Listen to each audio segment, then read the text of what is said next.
Hans si Landak. Dahulu kala ada seorang petani yang memiliki harta yang cukup melimpah.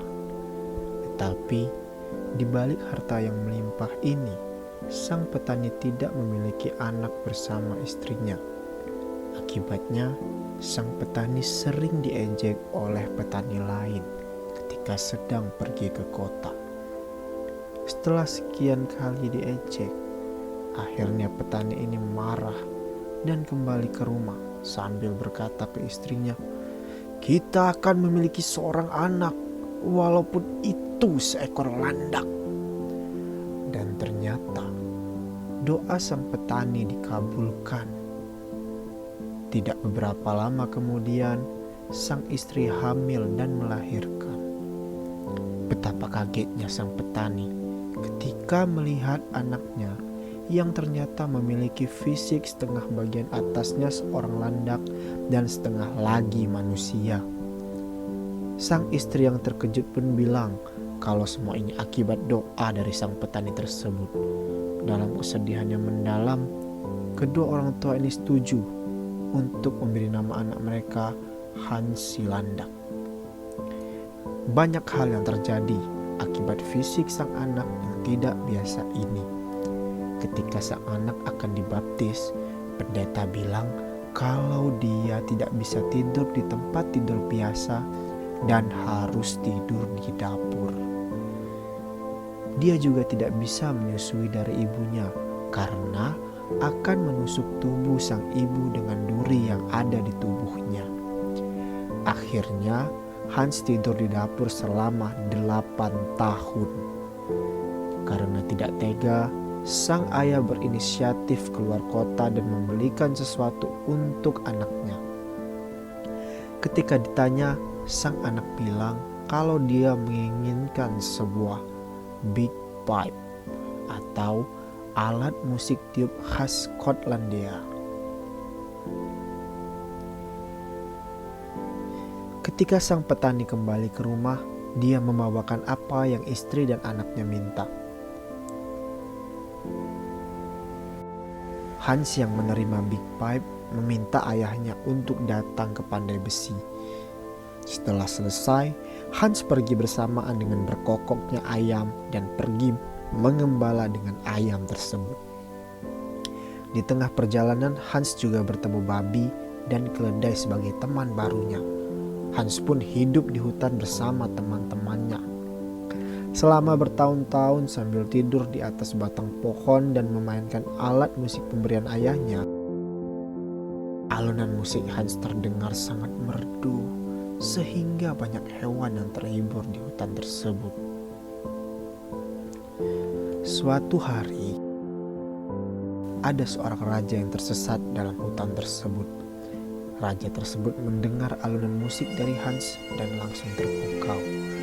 Pelayan pun dikirim untuk mencari tahu sumber alunan musik yang merdu tersebut.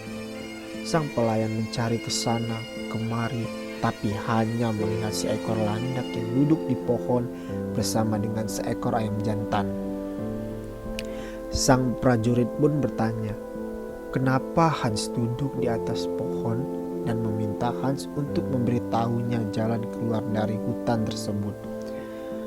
Hans yang setuju membuat perjanjian dengan raja bahwa dia akan memberitahu jalan keluar asal sang raja mau memberikan hal pertama yang menjamutnya di istana ketika dia sampai nanti, dan raja pun setuju. Tetapi perjanjian yang sang raja tulis adalah perjanjian palsu karena Hans tidak bisa membaca. Ketika sampai di istana, sang raja langsung disambut oleh putrinya. Sang raja menceritakan perjanjian yang telah dia lakukan bersama Hans, seorang landak di hutan yang membantunya mencari jalan keluar. Sang putri terkejut, tetapi sang ayah menenangkannya dan bilang kalau perjanjian itu adalah perjanjian palsu.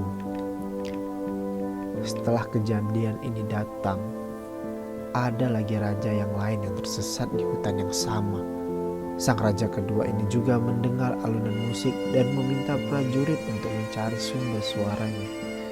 Prajurit pun menemukan sumber suara itu berasal dari seorang landak yang sedang memainkan alat musik di atas pohon. Kemudian sang raja datang menemui Hans dan bilang kalau dia tersesat dan tidak tahu arah jalan pulang. Hans pun melakukan perjanjian yang sama dengan raja kedua ini. Segala hal yang raja temui pertama kali nanti akan diberikan oleh Hans selamanya. Ketika perjanjian selesai dan raja kembali ke istana, dia langsung disambut oleh seorang anak perempuan yang cantik yang sangat senang kalau ayahnya telah kembali. Sang putri bertanya apa yang telah terjadi dan sang raja memberitahu kejadian sebenarnya. Raja bercerita kalau dia terancam tidak bisa pulang kalau tidak bertemu dengan Hans, manusia setengah landak yang pintar memainkan big pipe. Sang raja pun bercerita kalau dia melakukan perjanjian dengan Hans bahwa hal pertama yang menyambutnya di istana akan menjadi milik Hans. Sang putri yang mendengar cerita ini merasa tersentuh dan pergi ke hutan untuk menemui Hans demi cinta ayahnya yang sudah tua. Sementara di hutan terjadi pembantaian terhadap babi yang menjadi teman Hans. Hans yang selamat menemui ayahnya yang berpikir kalau Hans sudah lama mati. Hans kemudian meminta sang ayah untuk ke pandai besi kedua kalinya. Setelah tidak mempunyai teman karena telah dibantai, Hans memutuskan untuk mengunjungi kerajaan yang telah dia tolong dan menagih janji mereka.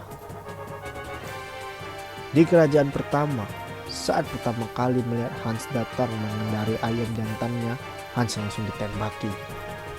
Melihat hal ini, Hans meminta ayamnya untuk terbang dan mendarat di salah satu jendela, dan ternyata merupakan jendela kamar sang raja.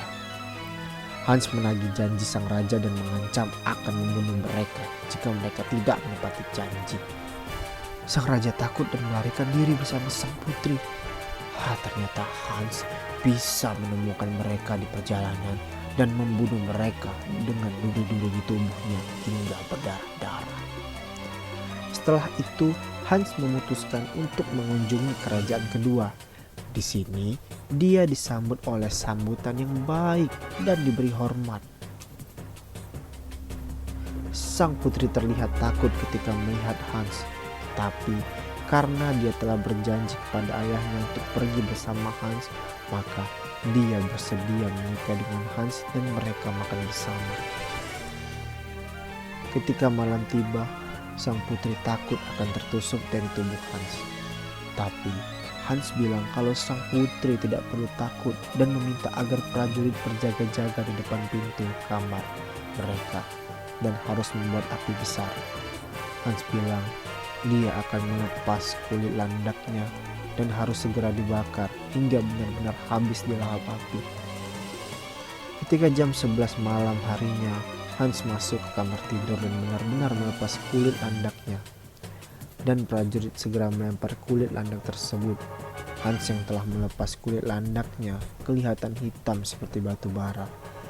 Raja lalu mengutus dokter yang memberikan kulit Hans balsem dan merubah Hans menjadi seorang pria tampan. Sang putri yang melihat kejadian ini menjadi sangat gembira dan akhirnya Hans mewarisi tahta kerajaan. Beberapa tahun kemudian Hans kembali ke rumahnya bersama dengan istrinya. Sang ayah menyangkal kalau dia memiliki anak manusia dan bilang kalau anaknya adalah manusia setengah landak. Hans lalu menjelaskan semua kejadiannya dan kedua orang tua Hans sangat senang. Ayah dan ibu Hans akhirnya ikut bersama Hans untuk pulang ke istana. Hans si Landak, karya Grimm bersaudara.